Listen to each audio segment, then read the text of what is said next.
Rusia considera que Estados Unidos engaña al mundo afirmando que tiene derecho a restablecer las sanciones de la ONU contra Irán. Además, su representante permanente adjunto ante el organismo denuncia que Washington evita un debate abierto al renunciar a participar en una sesión del Consejo de Seguridad. Por su parte, Irán advierte de que el país norteamericano aplica la política de máxima presión contra los miembros del órgano y abusa del proceso pretendiendo reinstalar las restricciones. Estados Unidos fracasó en su reciente intento de convencer al Consejo de Seguridad de imponer embargo de armas a Irán. Esta vez tiene la intención de aplicar su política de máxima presión sobre la ONU, sobre el Consejo de Seguridad y sus miembros. La medida de Washington es un claro ejemplo de abuso del proceso que está prohibido por el derecho internacional. Esto no es más que acoso político ilegal. Las intenciones norteamericanas de reavivar las restricciones contra el país persa tampoco encontraron apoyo de otros firmantes del pacto nuclear. Reino Unido, Francia y Alemania argumentaron que la acción es incompatible con los esfuerzos para preservar el convenio crucial para la estabilidad global. A su vez, China indicó que Estados Unidos ya falló en sus esfuerzos de sabotear el acuerdo y fracasará de nuevo. Frente a esta postura, Mike Pompeo acusó a las tres naciones europeas de alinearse con los ayatolás. Añadió que en privado le expresaron que no quieren que se levante el embargo de armas que vence el 18 de octubre. Esto contrasta drásticamente con los resultados de la votación del Consejo de Seguridad cuando la iniciativa de Washington encontró apoyo solo de República Dominicana. Y ahora vamos en directo con el presidente de CAI Center, Adrián Zelaya, para profundizar en este tema. ¿Qué tal, Adrián? Rusia denuncia que Estados Unidos engaña al mundo afirmando que tiene derecho a restaurar las sanciones de la ONU contra Irán. ¿Cuál es su postura sobre este tema y por qué se negó Washington a participar en el Consejo de Seguridad de la ONU propuesta por Moscú? Sí, yo creo que las dos preguntas seguramente pueden estar relacionadas. En cuanto que estamos ante una continua política de gestos de Estados Unidos y en este caso yo creo que de forma muy llamativa. Es decir, Estados Unidos sabe que los argumentos que está poniendo sobre la mesa no se sostienen, que son muy difíciles de defender en un debate abierto y por eso ha evitado acudir al Consejo de Seguridad a defenderlos. De todas formas, nos encontramos con esa constante contradicción que se da a todo lo largo de la presidencia de Donald Trump entre declaraciones y realidades. De tal forma que muy probablemente, aunque Estados Unidos sea consciente de que esto no va a llevar a nada por sí mismo, lo esté utilizando fundamentalmente como un instrumento de imagen, como un instrumento en un contexto como es el actual preelectoral, unos pocos meses antes de las elecciones, en el que transmitir dureza frente a Irán, seguramente Donald Trump piensa que le proporciona o le garantiza apoyos de sus aliados fundamentales en Oriente Medio. Adrián, ¿y qué consecuencias podría haber, por ejemplo, en las relaciones entre Estados Unidos y sus aliados, tomando en cuenta que tanto Alemania, Reino Unido, se opusieron a las sanciones? Bueno, yo creo que son muy relevantes esas declaraciones de Pompeo en el sentido de que en privado estos países han matizado lo que están diciendo en público. Esto es algo que desde CAI Center llevamos repitiendo desde el comienzo del proceso. Es decir, los países de la Unión Europea, los tres países claves, Francia, Alemania y Gran Bretaña, están intentando mantener una posición neutra hacia el exterior porque los ciudadanos de estos países y las empresas de estos países están radicalmente en contra de la ruptura de relaciones con Irán que está defendiendo Estados Unidos durante los últimos años. Sin embargo, los gobiernos de estos tres países en sí mismos tienen los tres compromisos con las élites occidentales que son las que de alguna forma les marcan políticas en uno y otro contexto y que de alguna forma les están presionando para que se alineen en políticas, anti-iraníes. Y por eso esa ambigüedad y esa contradicción y esa falta de fiabilidad de las posiciones reales de los gobiernos de estos tres países. Gracias, Adrián, por su opinión.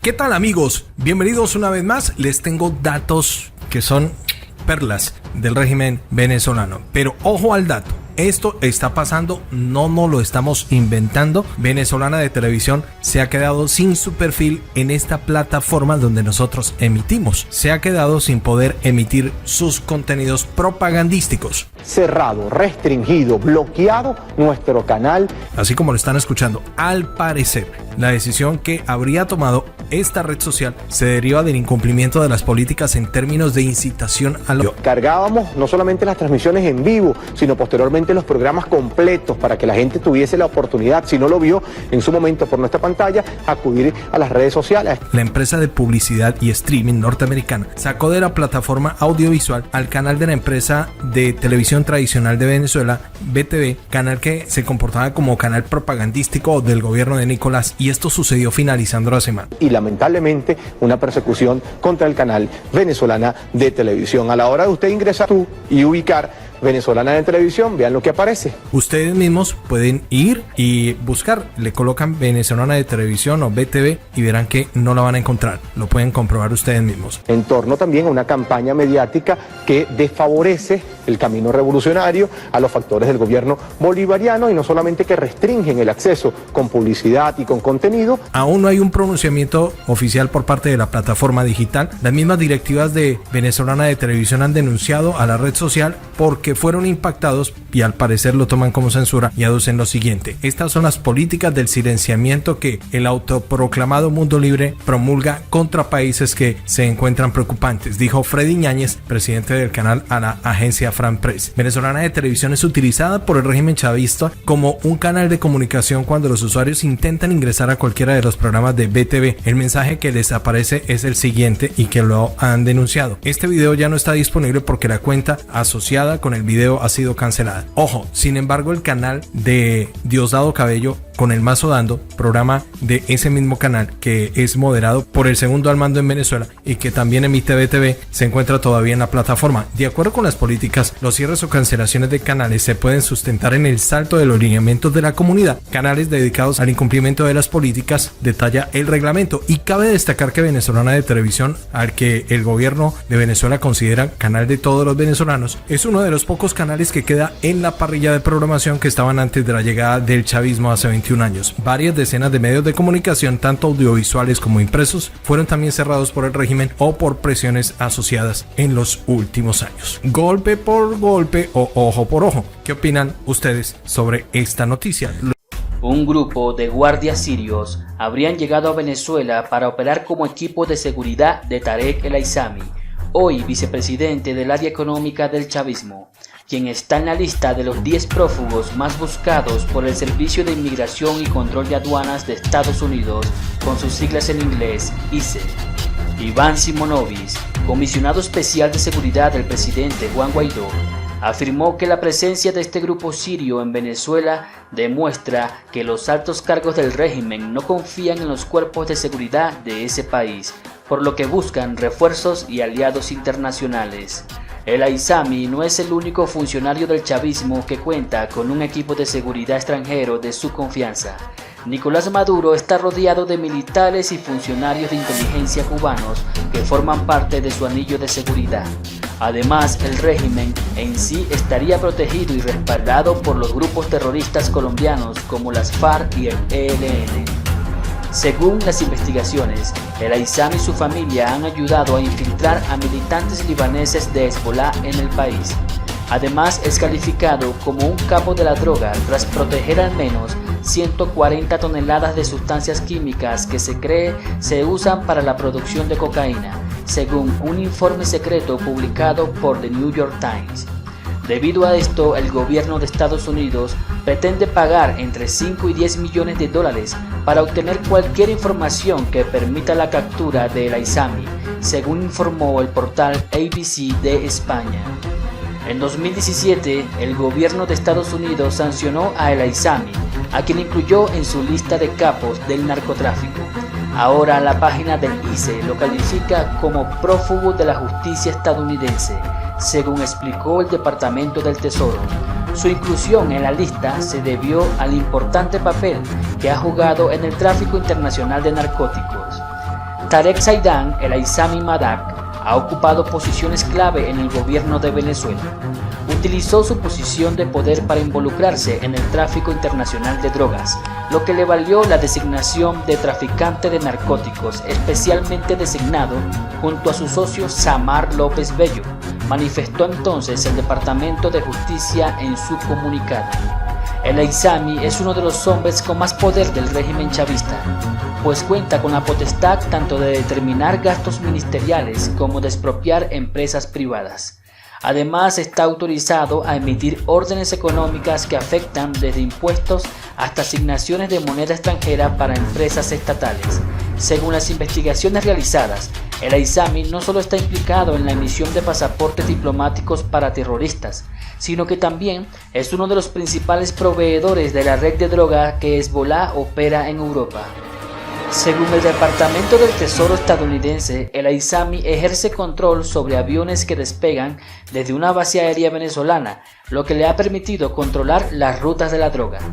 Pasaportes ilegales para terroristas. El gobierno de Hugo Chávez, con la ayuda de el Aizami, propició el tráfico humano en el mundo con la entrega ilegal de al menos 10.000 pasaportes venezolanos a ciudadanos de Siria, Irán y otros países del Medio Oriente. El coronel venezolano Vladimir Medrano Rengifo, ex director general de la Oficina de Identificación, Migración y Extranjería de Venezuela, dijo al Nuevo Herald que al país suramericano llegaban al menos 800 personas mensualmente entre mayo de 2008 y octubre de 2009 con pasaporte ilegal. El Aizami, cuando fungía como ministro de Relaciones Interiores, le ordenó que no deportara a los ciudadanos que ingresaban al país con documentos irregulares, alrededor de 10.500 personas. Los pasaportes eran legítimos, de curso legal, pero las personas que portaban los documentos no eran realmente venezolanas, explicó.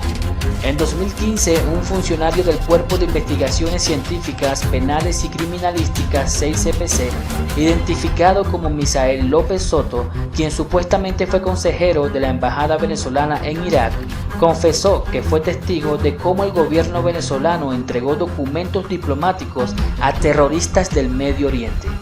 López explicó en un video que empleados de la embajada venden visas, pasaportes, cédulas de identidad y certificados de nacimiento venezolanos a personas de Siria, Palestina, Irak y Pakistán que pagaron entre $5.000 y $15.000 para obtener los documentos, bajo la mirada complaciente de las autoridades diplomáticas venezolanas. Las declaraciones de López Soto coinciden con detenciones de ciudadanos que han sido capturados con pasaportes venezolanos. En 2003 fue detenido en el aeropuerto de Heathrow, muy cerca de Londres, Hasil Mohamed Rahman, quien viajaba con un presunto pasaporte venezolano y llegó en un vuelo de British Airways. Su vuelo partió de Caracas e hizo escalas en Colombia y Barbados. Con él llevaba una granada en su equipaje, lo que ameritó la evacuación del terminal y el movimiento de militares. En 2008, el Departamento del Tesoro de Estados Unidos emitió un comunicado en donde aseguró que es extremadamente preocupante ver que el gobierno de Venezuela emplea y provee refugio a facilitadores y recaudadores de fondos de Hezbollah. Esto porque Ghazi Nasr al-Din, cédula de identidad número 18.190.527, quien estuvo solicitado por la Interpol, sirvió supuestamente como encargado de negocios de la Embajada de Venezuela en Damasco, Siria, y fue nombrado posteriormente director de aspectos políticos de la Embajada de Venezuela en el Líbano. Actualmente aparece en el Consejo Nacional Electoral como elector desde Damasco, Siria. Según la revista brasileña Veja, fuentes declararon en 2015 que Nasr al-Din presuntamente mantenía una red de fabricación y distribución de pasaportes venezolanos auténticos que eran proporcionados para ocultar las verdaderas identidades de los terroristas. El Centro para una Sociedad Libre y Segura, con sede en Washington, publicó en 2014 un trabajo titulado Canadá en Guardia, evaluando la amenaza de Irán, Venezuela y Cuba a la seguridad inmigratoria. Allí los autores aseguran que Venezuela emitió al menos 173 pasaportes venezolanos a islamistas radicales que buscaban entrar a Norteamérica. Los autores de este informe, Victoria Henderson, directora general del Instituto de Canadá de Análisis Social y Económico, con sus siglas ICEA, Fernando Menéndez, investigador del Centro para una Sociedad Libre Segura, y Joseph Hummer, director del SFS, vinculan a El Aissami, quien estuvo al frente del Ministerio del Interior entre 2008 y 2012 y presuntamente había creado una red de lavado de dinero para encubrir el financiamiento a grupos extremistas del Medio Oriente. Además, aseguran que durante años El Aissami ha estado ingresando terroristas iraníes a Venezuela. El secretario general de la Organización de Estados Americanos, OEA, Luis Almagro, aseguró que el gobierno de Venezuela acoge a miembros de grupos terroristas como la organización libanesa Hezbollah y a guerrilleros disidentes de la guerrilla colombiana FARC. Almagro manifestó que el régimen de Maduro es el que está dando cobijo a grupos terroristas como Hezbollah, como los iraníes, los carteles de la droga, el ELN y disidentes de la FARC. El grupo Hezbollah es una organización libanesa que cuenta con un brazo político y otro paramilitar. Ha apoyado las acciones del régimen de Bashar al-Assad en la guerra de Siria. Las declaraciones de Almagro se unen a la denuncia hecha por el diario estadounidense The New York Times, el cual vinculó en mayo al ministro para Industrias y Producción Nacional de Venezuela, Tarek El Aissami, con el grupo libanés.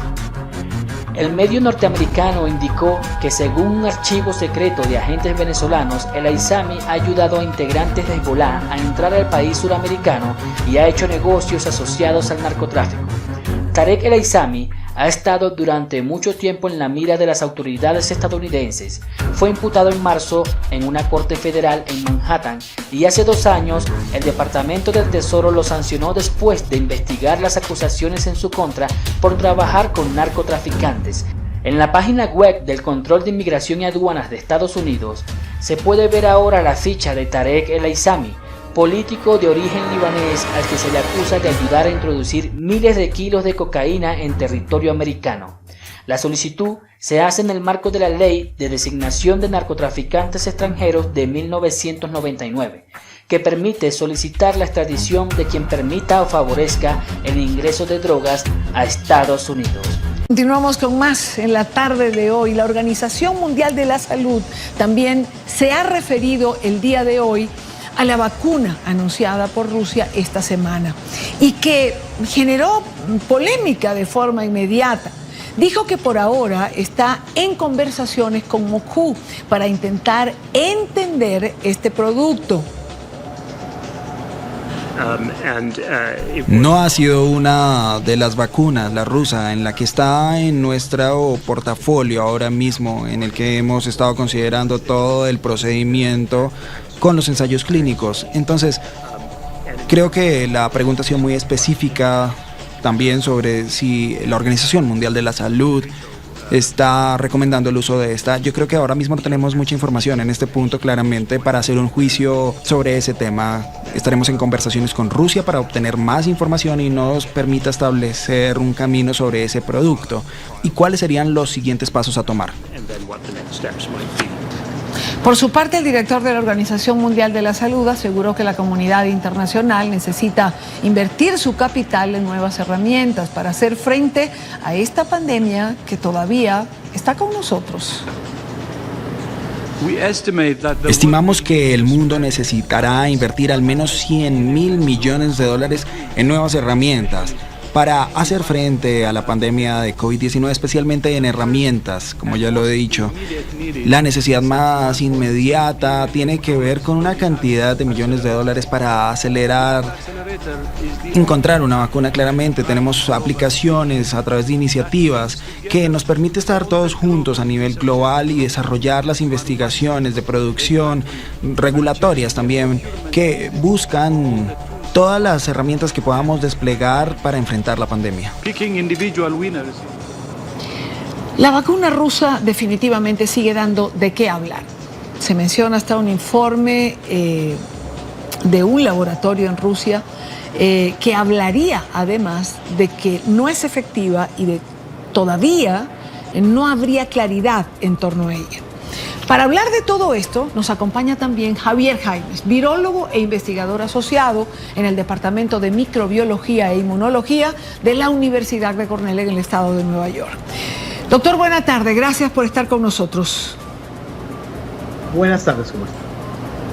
Pues bien, gracias con todas estas noticias que tienen que ver con la vacuna. Se conoció la información de la vacuna rusa. De manera inmediata generó una catarata de reacciones en contra de ella.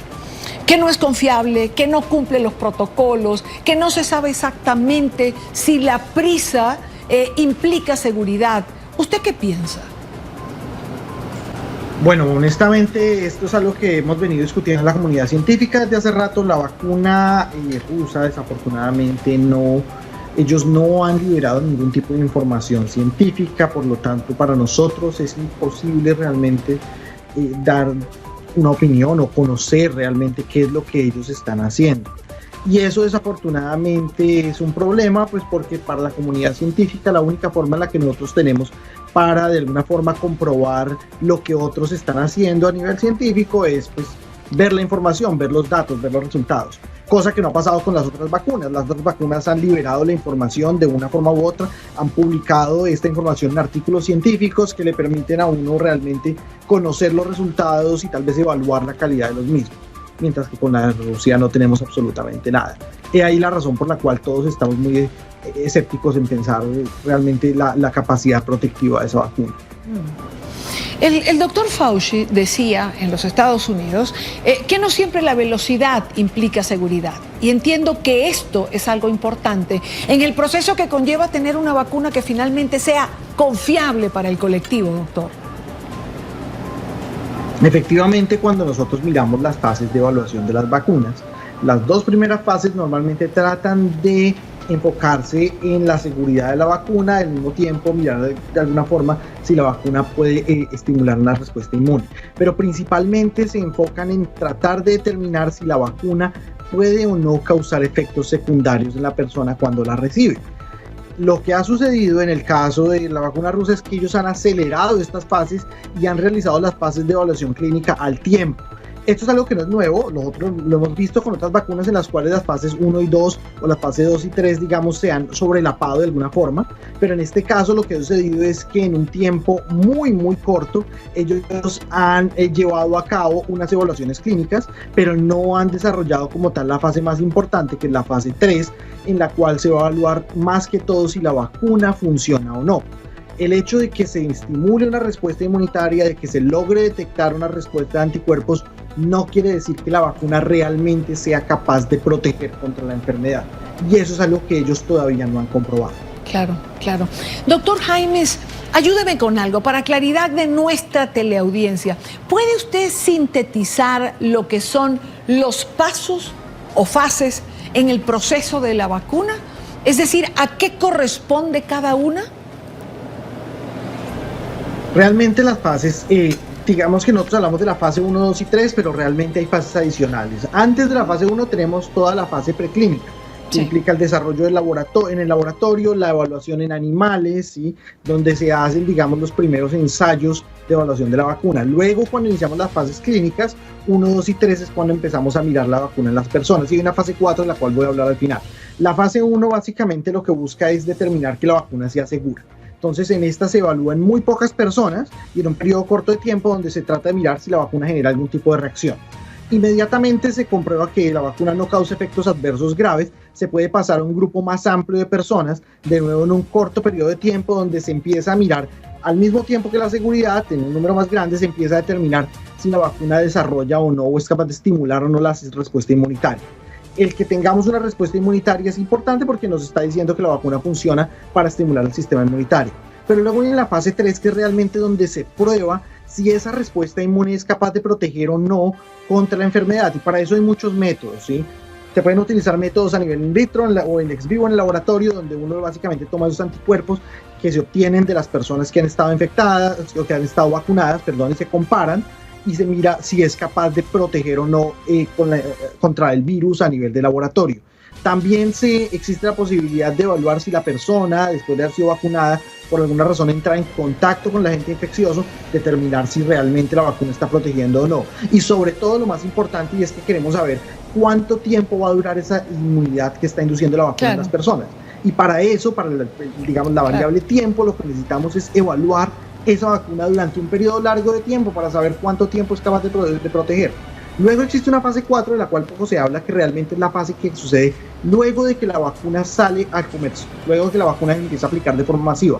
Durante décadas se va a seguir evaluando esa vacuna para determinar que no hayan efectos secundarios que puedan aparecer, y eso es algo que hemos visto con muchos medicamentos, que después de varios, de 10, 20 años de estar en el mercado, se determina que tienen el potencial de causar algún tipo de enfermedad y por eso se retiran. O sea, la evaluación clínica siempre se mantiene constante. Bueno, quizás parte de la desconfianza es que esta vacuna, la de Rusia, habría cortado los tiempos, que de por sí, y esto es importante, doctor Jaimes, ya son bastante cortos, porque normalmente los tiempos para desarrollar una vacuna no son precisamente un año, ni año y 6 meses, solo que la emergencia de la pandemia ha llevado a los laboratorios a cortar ese espacio de tiempo. Exactamente, eso es lo que ha pasado. En un escenario ideal y normal, el desarrollo de la vacuna hubiera tomado años, e incluso podría llegar a tomar una década antes de que realmente se obtenga la vacuna, ¿sí? ¿Por qué razón? Porque las fases clínicas normalmente se evalúan de forma escalonada. Primero se hace un pivote, luego se miran los resultados, luego se inicia el siguiente, etc. ¿Sí? En este caso todo se ha hecho de forma récord, tiempo récord, tratando de hacerlo todo en el menor tiempo posible. Y eso de entrada ya genera un riesgo desde el punto de vista de no conocer realmente la capacidad de inducir respuesta protectiva por parte de la vacuna. Pero si a eso le adicionamos que en el caso de la vacuna rosa no se han desarrollado todas las fases clínicas, no se han evaluado todas las fases clínicas, pues obviamente implica que hay un mayor riesgo de que las personas no estén protegidas. Imagínense el efecto que puede tener, un efecto de falsa protección en las personas. Al ponerse la vacuna, creer que esa vacuna los está protegiendo, inmediatamente salir a una vida normal de nuevo y estar realmente en riesgo de contraer la enfermedad porque la vacuna no funciona bien. ¿Sí? Eso es una de las posibilidades que podría pasar en esta vacuna, ya que no se ha evaluado completamente. Claro, claro. De todas maneras, doctor Jaimes, el efecto protector de cualquier vacuna que vaya ahora, pues será un efecto protector que nos del cual estaremos seguros meses después. ¿Cuánta certeza vamos a tener en pruebas que se están haciendo? 3 meses, 6 meses, 1 año. Es decir, creo que iremos aprendiendo del efecto de la vacuna como hemos ido aprendiendo de la COVID-19. Exactamente, hasta ahora no tenemos un dato que nos permita realmente determinar cuánto tiempo va a durar esa inmunidad, ni siquiera en los pacientes infectados, ¿sí? Entonces eso ya implica un riesgo. Obviamente, si estamos pensando en que esta vacuna necesita revacunación constante, digamos, en este momento estamos hablando en la mayoría de las vacunas de utilizar 2 dosis, con una diferencia de más o menos 28 días a un mes entre una y otra, ¿sí? Entonces hacemos eso y digamos que con eso alcanzamos el nivel inmunitario que podría ser protectivo.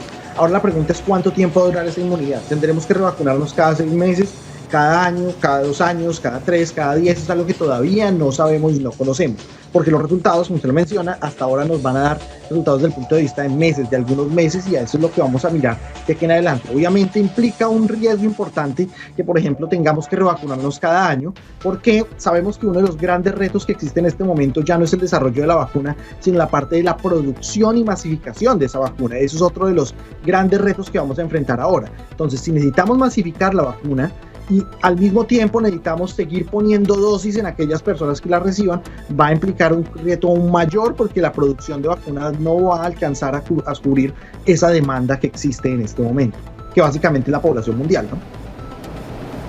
Pues quiero agradecer a Javier Jaimes, virólogo, investigador asociado en el Departamento de Microbiología e Inmunología de la Universidad de Cornell, en el estado de Nueva York. Doctor, gracias como siempre por atendernos estos minutos.